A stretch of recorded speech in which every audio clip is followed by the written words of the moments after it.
ये बड़ा भयंकर सा मिसकॉन्सेप्शन है कि जो SN1 पाथवे द्वारा रिएक्ट करता है वो SN2 मैकेनिज्म द्वारा नहीं रिएक्ट कर सकता। इसको दिमाग से निकाल के फेंक दो। Hello guys, once again you all are welcome to concept booster. तो गाइज, इस वीडियो का पोस्टर देख के आप समझ चुके होंगे कि आज अपन बात करने जा रहे हैं one of the very very important topics from amines. Guys, again I'm repeating, this is one of the very very important topics from amines, Gabriel Thalamide synthesis।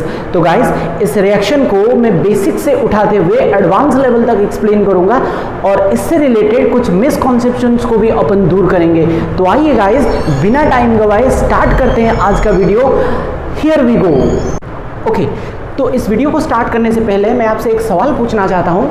यहाँ पर कुछ कंपाउंड्स दिए गए हैं, आपको ये बताना है कि इनमें से कितने ऐसे एमीन्स हैं which can not be prepared by Gabriel phthalimide synthesis. सोचे, वीडियो को पॉज करें और सोचे। ओके, तो आई होप आपने ट्राई कर लिया होगा। तो हम बढ़ते हैं। अब गाइस देखो, ये जो दिख रहा है ये एक प्राइमरी 1 डिग्री एमीन है, लेकिन ये एरोमेटिक है, 1 डिग्री एरोमेटिक एमीन, तो इसको नहीं बना सकते। ये एक सेकेंडरी अमीन है, इसको भी नहीं बना सकते। दिस इज और टर्शियरी अमीन, इसको भी नहीं बना सकते। ये है तो प्राइमरी, ये है तो प्राइमरी, लेकिन इसको भी आप नहीं बना सकते। बात करेंगे इस पे, सब पे बात करेंगे। इसको बना सकते हो, इसको बना सकते हो, इसको भी बड़े आराम से बना सकते हो, इसको भी बना सकते हो, इन दोनों को भी बना सकते हो। हालांकि मुश्किल है, डिफिकल्ट है, लेकिन बना सकते हो। तो मतलब 1 2 3 4, answer is 4।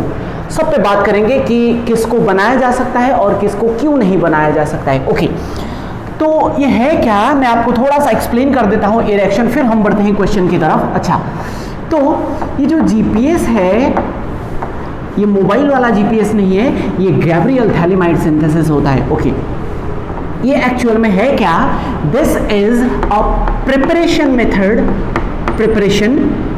Method of amines. This is a preparation methods of amines, मतलब एमीन्स को बनाने का एक मेथड है। और यहाँ पर एक्सक्लूसिवली 1 डिग्री एमीन ही बनते हैं। यहाँ पर एक्सक्लूसिवली 1 डिग्री एमीन मतलब RNH2 वाले ही बनते हैं, और 1 डिग्री में भी एरोमेटिक भी नहीं बन सकते। यहाँ पर आप 1 डिग्री एरोमेटिक को भी नहीं बना सकते, ओनली एलिफेटिक एमीन्स को ही बना सकते हो, और एलिफेटिक में भी सारे नहीं बन सकते। बात करेंगे इस पे। ओके, तो इसका मतलब यह है कि इस मेथड द्वारा आप कुछ सिलेक्टेड टाइप के एमीन्स ही बना सकते हो। ओके, तो बेसिकली इसमें क्या होता है, अपन थैलेमाइड का यूज करते हुए 1 डिग्री एमीन का फॉर्मेशन करते हैं। ओके, तो अब ये थैलेमाइड है क्या, थैलेमाइड जो है वो कुछ इस तरह का दिखता है, बेंजीन, इसके साथ C double bond O, ortho position पे C डबल बॉन्ड O। अगर इन दोनों ग्रुप्स को मैं N के साथ ब्रीज्ड कर दूं, इसको, ये जो बना, इसको अपन क्या बोलते हैं, थैलेमाइड। ओके, अब ये जो थैलेमाइड है, अब देखो, हो सकता है क्वेश्चन यहाँ से शुरू ना हो, तो हमें ये देखना होगा कि ये कहाँ से बनता है। अब देखो, ये एक्चुअल में बनता है थैलिक एसिड से। ये कहाँ से बनता है, phthalic acid, COOH, ortho position पे COOH, इसको बोलते हैं थैलिक एसिड। अगर इसको तुम एमोनिया के साथ हीट कर दो, ओके, तो आपको ये पता होना चाहिए कि एसिड को जब अपन एमोनिया हीट करते हैं तो ये अमाइड का फॉर्मेशन करता है, मतलब यहाँ से पानी निकल जाता है, वाटर निकल जाता है 2 मोल्स, और अमाइड का फॉर्मेशन होता है। तो यहाँ पर आ जाएगा CONH2, और यहाँ भी क्या आएगा, CONH2। इसको गाइस बोलते हैं थैलामाइड। इसको क्या बोलते हैं,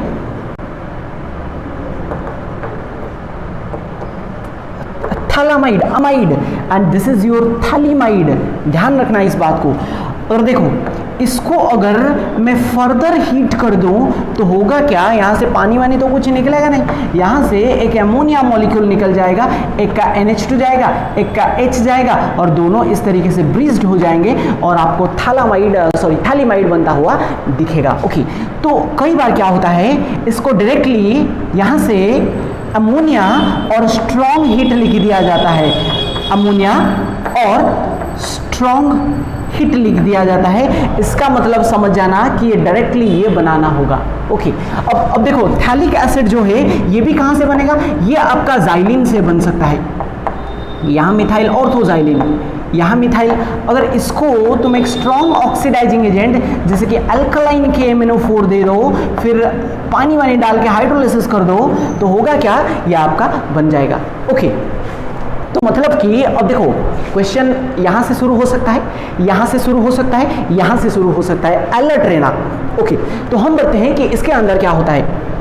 अब गाइस देखो, इस थैलीमाइड के अंदर ये जो हाइड्रोजन दिख रहा है ये एक्चुअल में एसिडिक होता है। क्यों? क्योंकि अगर मैं यहाँ से H+ निकाल दूँ, यहाँ पर जो बनने वाला कॉन्जुगेट बेस होगा, मतलब यहाँ पे जो निगेटिव चार्ज आएगा वो कहीं ना कहीं ये दोनों कार्बोनिल ग्रुप्स के साथ रेजोनेंस करके स्टेबलाइज्ड हो सकता है, तो इसीलिए ये एक्चुअल में एसिडिक होता है। तो होता क्या है, इसका रिएक्शन अपन करवाते हैं एक बेस के साथ, यानी कि अल्कोहलिक KOH के साथ, अल्कोहलिक KOH। सो होगा क्या, this is actually K+ and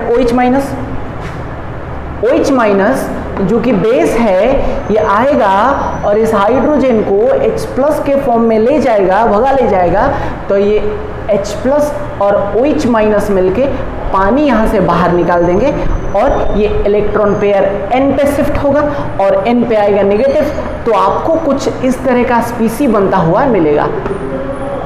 C+O, यहाँ से C+O, N पे आया नेगेटिव और ये जो K+ बचा हुआ था वो हो जाएगा इसके साथ करेक्ट। ओके, तो फिर अपन क्या करते हैं, अब इसको क्या बोलते हैं पता है, इसको बोलते हैं पोटेशियम सॉल्ट ऑफ थैलीमाइड। क्या बोलते हैं? पोटेशियम सॉल्ट ऑफ थैलीमाइड, मतलब थैलीमाइड का पोटेशियम सॉल्ट। अब इसका रिएक्शन अपन करवाते हैं एक एल्काइल हैलाइड के साथ। अब देखो यहाँ पर हैलाइड उसी का लिया जाता है जिसका अमीन अपने को चाहिए। अब क्या मतलब है इसका, ये आपको थोड़ी देर में समझ आएगा। ओके, तो होता क्या है, तो ये जो थैलीमाइड आयन बना, क्योंकि सॉल्यूशन के अंदर ये K+ तो जाएगा, आयनाइज हो जाएगा। ये जो थैलीमाइड आयन बना, क्या ये एक न्यूक्लियोफाइल जैसा काम कर सकता है? बिल्कुल कर सकता है। क्यों? क्योंकि N पे है नेगेटिव चार्ज। तो होगा क्या, यहाँ पर Δ+ और यहाँ पर होगा Δ- अल्काइल हैलाइड में। सो होगा क्या, ये N का नेगेटिव चार्ज और यहाँ पर प्रेजेंट Δ+, इन दोनों के बीच में अट्रैक्शन होगा और होगा ये negative, this will attack this alkyl group. So होगा ये N और R के बीच में एक नया बॉन्ड बनेगा, जिसके वजह से ये पुराना बॉन्ड जो है ये इलेक्ट्रॉन पेयर X की तरफ शिफ्ट होंगे, मतलब ये यहाँ से X- निकलेगा और ये K+ के साथ कनेक्ट होके KX बाहर निकाल देगा। तो होगा ये कि ये तो एज इट इज है C+O, ये भी एज इट इज है N, और N के साथ कौन कनेक्ट हो चुका है? R, यानी कि अल्काइल ग्रुप। अब देखो यहाँ पर एक बहुत इंपॉर्टेंट चीज है कि ये जो स्टेप आपने देखा, this is actually an example of nucleophilic substitution reaction, SN reaction. क्यों? क्योंकि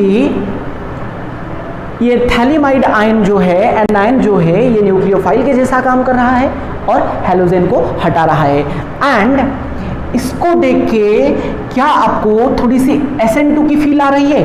बिल्कुल आ रहा होगा। क्यों? ये एक जो थैलीमाइड आयन है, न्यूक्लियोफाइल है, वो पीछे से अटैक कर रहा है और साइमल्टेनियसली सिंगल स्टेप में ही हैलोजन को यहाँ से चलता बना रहा है। मतलब कि ये जो रिएक्शन है here, this is an example of a nucleophilic substitution और the mechanism followed is SN2।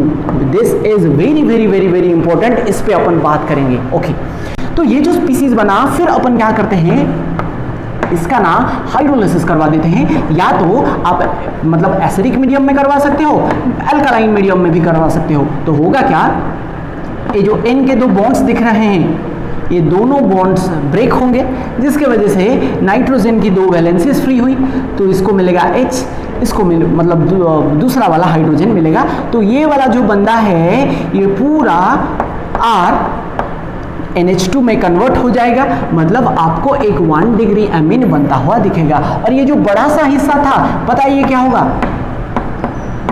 C+O C double bond O, इस कार्बन की भी 2 वैलेंसीज फ्री हुई, इन दोनों को OH मिलेगा, मतलब आपको थैलिक एसिड बनता हुआ दिखेगा।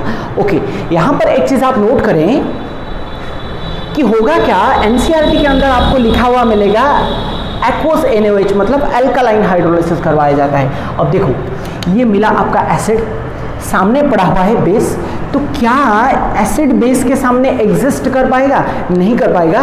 तो मतलब कि ये रिएक्ट करके सॉल्ट बना लेगा, मतलब सोडियम सॉल्ट ऑफ थैलिमाइड। अब देखो होता ये है, मान लो तुमने एसिडिक मीडियम में हाइड्रोलाइसिस करवाया, तो होगा ये एसिडिक मीडियम का मतलब मीडियम में H+ होगा, तो यहाँ पर एक प्रोबेबिलिटी बनती है कि हो सकता है कि जो अमीन बना ये इस H+ को लेके प्रोटोनेट हो सकता है, मतलब RNH3+ में कन्वर्ट हो जा सकता है।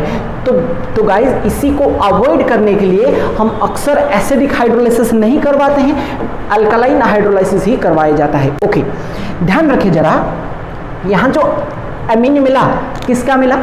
R का मिला, R का अमीन मिला, और हैलाइड मैंने किसका लिया था? R का लिया था। तो गाइज इसीलिए मैंने कहा था कि हैलाइड उसी का लिया जाता है जिसका अमीन आपको चाहिए। इसका मतलब है इसका मतलब ये है कि अगर यहाँ पर R के प्लेस पे मैं मिथाइल हैलाइड ले लूँ, तो मेरे को यहाँ पे मिथाइल का हैलाइड है, तो मेरे को यहाँ पे मिथाइल का अमीन मिलेगा, मतलब मिथाइल अमीन बनता हुआ मिलेगा। ठीक, सीबीएसई ने कई बार पूछा है कि how to prepare ethyl amine by Gabriel phthalimide synthesis, मतलब C2H5NH2। तो जैसे कि मैंने अभी कहा कि जिसका अमीन चाहिए यहाँ पर उसी का हैलाइड लेना पड़ेगा। क्या मतलब है इसका? अगर इथाइल अमीन चाहिए तो आपको यहाँ पे इथाइल आयोडाइड या फिर ब्रोमाइड कुछ भी लेना पड़ेगा। इथाइल आयोडाइड, सो ये N- इस पे अटैक करेगा, इसको यहाँ से भगाएगा, मतलब फाइनली आपको ये बनता हुआ दिखेगा। ठीक, तो हमने ये देखा कि यहाँ पर एक्सक्लूसिवली 1 डिग्री अमीन्स ही बन रहे हैं। क्यों? क्योंकि यहाँ पर नाइट्रोजन के 2 वैलेंसीज फ्री हो रहे हैं, तो इसको 2 हाइड्रोजन्स मिल रहे हैं, मतलब ये NH2 में कन्वर्ट हो रहा है, मतलब RNH2 वाले अमीन्स ही बन रहे हैं। ओके, तो बढ़ते हैं थोड़ा सा आगे। तो आप मेरे को ये बताएं कि अगर मान लो मेरे को इसको बनाना है एनिलीन, तो क्या करना पड़ेगा? अब देखो मैंने अभी आपसे कहा जिसका अमीन चाहिए उसका कॉरस्पॉन्डिंग हैलाइड लेना पड़ेगा। ओके, तो अगर एनिलीन ये क्या है? This is your aryl amine, aromatic amine. अगर इसको बनाना है मुझे यहाँ पर हेलोजेन मतलब क्लोरोबेंजीन लेना पड़ेगा। ठीक, ओके, मतलब अराइल हैलाइड अराइल अमीन बनाना है तो अराइल हैलाइड लेना पड़ेगा। ओके, तो क्या ये रिएक्शन होगा? नहीं होगा, मतलब कॉपी पेन पे तो हो जाएगा लेकिन प्रैक्टिकली नहीं होगा। क्यों?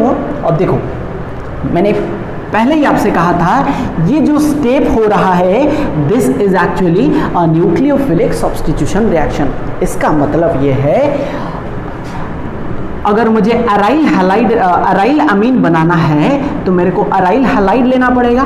और आपको बढ़िया से पता होना चाहिए कि अराइल हैलाइड्स जो होते हैं they do not undergo nucleophilic substitution. ये न्यूक्लियोफिलिक सब्स्टिट्यूशन रिएक्शन नहीं दिखाता है। क्यों? इसके बहुत सारे रीजन हैं। मतलब ये लोन पेयर अंदर की तरफ आएंगे तो यहाँ पर एक पार्शियल डबल बॉन्ड कैरेक्टर आता है तो जिसको हटाना मुश्किल है। तो इसीलिए अगर ये न्यूक्लियोफिलिक सब्स्टिट्यूशन नहीं होगा तो इसका अमीन भी आप नहीं बना सकते। तो इसको भी कई बार पूछा जाता है कि गैब्रियल थैलिमाइड सिंथेसिस द्वारा primary aromatic amines can not be prepared. क्यों? क्योंकि अगर एरोमेटिक अमीन बनाना है तो अराइल एरोमेटिक हैलाइड लेना पड़ेगा।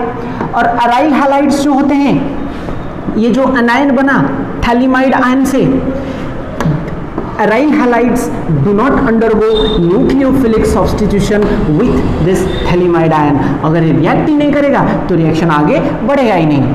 ओके, तो आई होप आपको समझ में आ गया होगा। ओके, तो अब बढ़ते हैं क्वेश्चन की तरफ। तो जैसे कि मैंने आपसे कहा ये तो प्राइमरी एरोमेटिक अमीन है तो ये तो नहीं बना सकते, इसको तो रीज़न भी मैंने बता दिया। ओके, ये तो सेकेंडरी है, ये तो ऐसे भी नहीं बनेगा। ये तो गाइस टर्शियरी है, ये भी नहीं बनेगा क्योंकि मैंने आपसे कहा है यहाँ पर एक्सक्लूसिवली 1 डिग्री अमीन्स ही बनते हैं।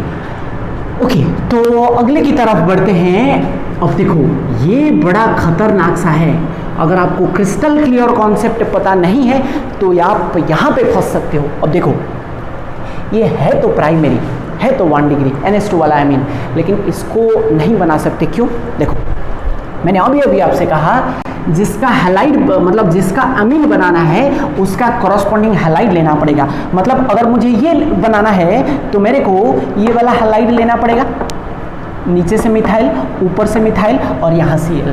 ठीक, अब देखो होता ये है, अब खुद सोचो, ये जो थैलिमाइड आयन था क्या ये इस पे SN2 अटैक कर पाएगा? बिल्कुल नहीं हो पाएगा। क्यों?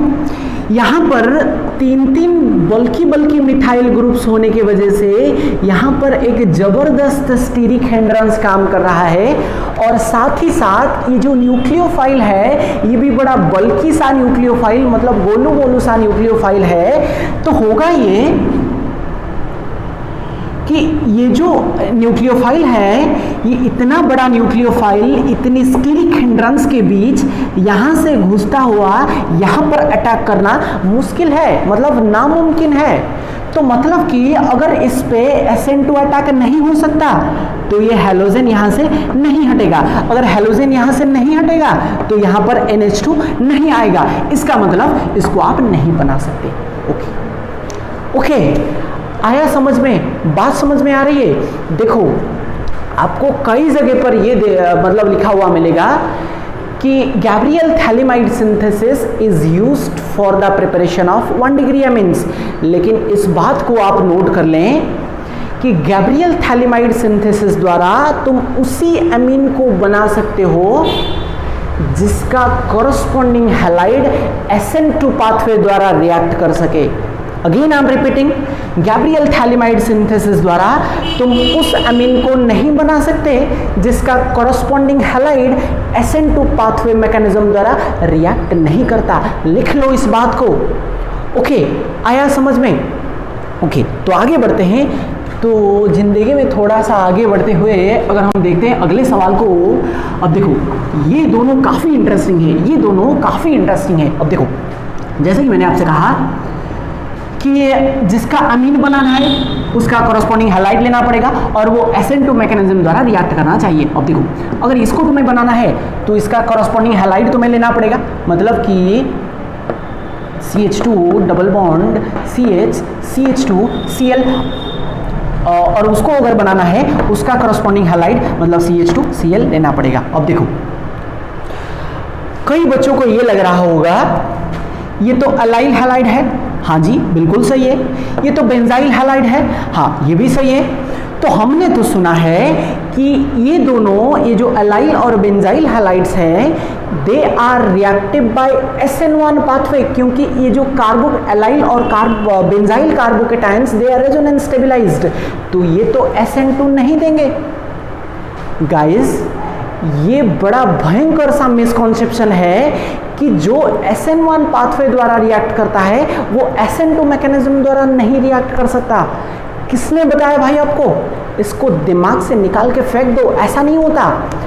SN1 और SN2 के लिए कंडीशंस अलग अलग है। SN1 दिखाने के लिए क्या कंडीशन होता है कि जब तुम हेलोजन को हटाओ उसका जो करस्पॉन्डिंग कार्बोकेटायन होगा वो स्टेबलाइज होना चाहिए, और SN2 के लिए कंडीशन होता है कि स्टेरिक हिंड्रेंस कम होना चाहिए। ठीक, अब देखो, माना कि अगर तुम यहाँ से हेलोजन हटाओगे, यहाँ से हटाओगे, यहाँ पर बनने वाला कार्बोकेटायन रेजोनेंस द्वारा स्टेबलाइज होगा, लेकिन मेरे भाई स्टीरिक हिंड्रेंस भी तो यहाँ कम है, ये प्राइमरी ही तो है, तो SN2 भी तो हो सकता है। ऐसा नहीं होता, SN2 हो सकता है बिल्कुल, अगर इसका corresponding halide SN2 reaction show कर सकता है। अरे भाई ये नॉर्मल प्राइमरी तो है, अगर शो कर सकता है तो इसको मतलब आप बड़े आराम से ही बना सकते हो। ओके, तो बढ़ते हैं थोड़ा सा आगे।